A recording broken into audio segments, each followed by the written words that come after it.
Right. బులెటిన్లో detail చూస్తే గన్నవరం ఎయిర్పోర్ట్కు కేంద్ర బృందం చేరుకుంది. ఇవాళ రేపు మోంతా తుఫాన్ ప్రభావిత ప్రాంతాల్లో కేంద్ర బృందం పర్యటించనుంది. ఇక కేంద్ర హోంశాఖ జాయింట్ సెక్రటరీ నేతృత్వంలో 7 ఉన్నతాధికారులతో కూడిన బృందం వచ్చింది. ప్రకాశం, బాపట్ల, కృష్ణా, ఏలూరు, తూర్పుగోదావరి, కోనసీమ జిల్లాలో తుఫాన్ నష్టాల్ని పరిశీలించనుంది. దీనిపై మరింత సమాచారం మా కరెస్పాండెంట్ శ్రీహరి అందిస్తారు. శ్రీహరి, చెప్పండి, ఏంటి మోంతా తుఫాన్ ఎఫెక్ట్ తోటి కేంద్ర బృందాలు ఏ జిల్లాలో పర్యటించే అవకాశాలు ఉన్నాయి? శ్రీహరి. రైట్ రవి, రాష్ట్ర వ్యాప్తంగా మోంతా తుఫాన్ అయితే తీవ్ర ప్రభావంతో రైతులైతే తీవ్ర పంటల నష్టం అయితే జరిగాయి. ఈ నేపథ్యంలోనే కేంద్ర బృందం అయితే రాష్ట్రానికి పరిశీలించేందుకైతే బృందాలుగా వచ్చారు. ఇందులో ప్రధానంగా చూసుకున్నట్లయితే రాష్ట్ర వ్యాప్తంగా ఎక్కడ ఏ జిల్లాల్లో అయితే ప్రధానంగా మోంతా తుఫాన్ తీవ్ర ప్రభావం చూపించిందో ఆ జిల్లాల్లో అయితే కేంద్ర బృందం పర్యటించబోతుంది. ఇవాళ రేపు ఈ బృందం అయితే పర్యటిస్తుంది 2 రోజుల పాటు. ఇప్పుడు ప్రస్తుతం గన్నవరం నుంచి అయితే రాష్ట్ర సచివాలయానికి చేరుకున్నారు ఈ బృందం కూడా. బృందం అధికారులు ఎవరైతే ఉన్నారో సీఎం చంద్రబాబుతో అయితే సమీక్షలో పాల్గొంటారు. అనంతరం చూసుకున్నట్లయితే రాష్ట్రంలో ఏదైతే ప్రధానంగా మోంతా తుఫాన్ తీవ్ర ప్రభావం చూపించిన జిల్లాలు చూసినట్లయితే ప్రకాశం, బాపట్ల, కృష్ణా, ఏలూరు, అదేవిధంగా తూర్పుగోదావరి, కోనసీమ జిల్లాల్లో తుఫాన్ ప్రభావం ఎక్కువగా ఉండడంతో పంట నష్టం కూడా పెద్ద ఎత్తున నష్టపోయినట్లయితే అధికారులు అయితే గుర్తించారు. ఇందులో ప్రధానంగా చూసుకున్నట్లయితే రైతులు పెద్ద ఎత్తున నష్టపోయిన పరిస్థితి అయితే కనబడతా ఉంది. దీనికి సంబంధించి పంట నష్టం కూడా రాష్ట్ర ప్రభుత్వం అయితే అంచనా వేసింది. దీని మీద ఈ అంచనాలు కూడా 5,000 కోట్ల రూపాయలు నష్టం జరిగినట్లుగా కూడా నివేదిక అయితే కేంద్రానికి పంపించింది. ఈ నేపథ్యంలోనే కేంద్ర బృందం అయితే పరిశీలించేందుకైతే రాష్ట్రానికి ఈరోజు ఉదయం గన్నవరం చేరుకున్నారు. గన్నవరం నుంచి కూడా రాష్ట్ర సచివాలయానికి కొద్దిసేపటి క్రితమే చేరుకున్నారు.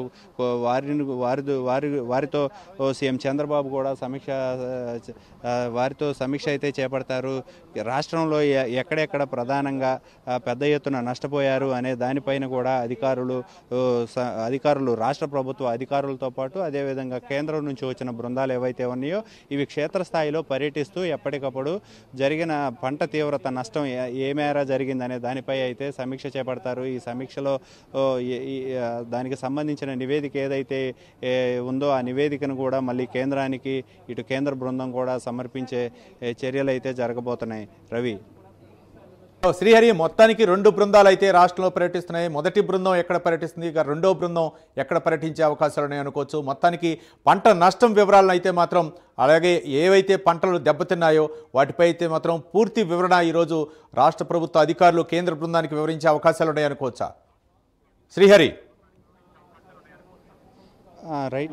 రైట్ రవి, ఖచ్చితంగా రాష్ట్రంలో ఏదైతే పంట నష్ట తీవ్రత ఎక్కడైతే ఉందో దానికి సంబంధించిన నివేదిక ఏదైతే ఉందో రాష్ట్ర ప్రభుత్వ అధికారులు తీసుకున్న నివేదిక క్షేత్రస్థాయిలో పర్యటించి వారు తీసుకొచ్చిన సమాచారం ఏదైతే ఉందో 5,000 కోట్లు రాష్ట్రంలో రైతాంగం దెబ్బతిన్నట్లుగా కూడా కేంద్రానికి పంపించిన ఈ నివేదిక ఏదైతే ఉందో ఈ నివేదికతో పాటు కేంద్ర బృందం కూడా రాష్ట్రంలో దెబ్బతిన్న అన్ని జిల్లాలు ఏలూరు, అదేవిధంగా బాపట్ల, కోనసీమ జిల్లాలు, అదేవిధంగా ఇటు ప్రకాశం జిల్లాలు, ఇలా దెబ్బతిన్న నియోజకవర్గాలు, అదేవిధంగా జిల్లాలు ఏవైతే ఉన్నాయో ఈ జిల్లాలన్నిటిలో కూడా పర్యటించి ఎప్పటికప్పుడు కేంద్ర బృందం కూడా క్షేత్రస్థాయిలో రైతులతో సమావేశమవుతారు. రైతులతో వారి ఎలాంటి పంట ఎలా దెబ్బతింది, ఏ మేర దెబ్బతింది అనే దానిపైన అటు వరి, ఇటు చూసుకున్నట్లయితే మిరప, శనగ, పత్తి ఇట్లాంటి పెద్ద ఎత్తున పంటకి పెద్ద ఎత్తున అయితే రైతులు పెట్టుబడులు పెట్టి లక్షల రూపాయలు నష్టపోయామని చెప్పని